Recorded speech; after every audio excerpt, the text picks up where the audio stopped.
বিশ্বপতি আমি হচ্ছি মূর্খ নিম্ন কবি আর মুহাম্মদ মোস্তফা নবী তোমার নূরের ছবি।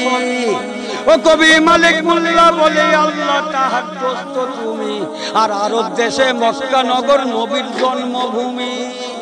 ও সালাম সেই নবীরে মক্কার ঘরে সালাম মদিনার, আর হাজার সালাম জানাই নবীর পবিত্র রওজায়। ও এবার শুরু করি কলম ধরি লিখিত ঘটনা, আর আশ্চর্য ঘটনা একটি করে যাই বর্ণনা।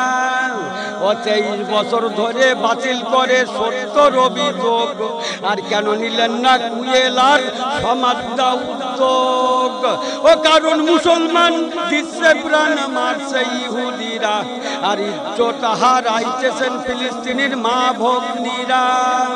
ওই হারাচ্ছে সন্তান স্বামী জানি আমি সুয়েজ খালের বাঁকে, আর শিশুরা কাঁদিয়া খোঁজে স্নেহদাতা মাকে।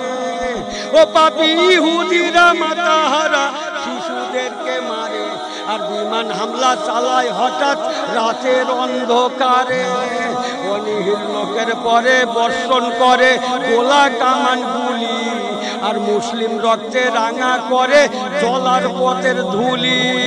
ও নাই করলে কাজটা মারছে পোকা মানুষ ওরা নয়, আর তবু ইহুদিরা সবাই ভালো মার্কিন নেতা কয়।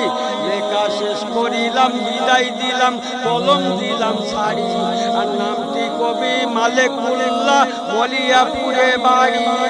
ওই আমার দয়াল পিতা ত্রিমৃত কবিরাজ আব্দুল বারিক নাম, আর দাদুজি মুহাম্মদ মঈনুদ্দিন কবিরাজ পরিচয় দি।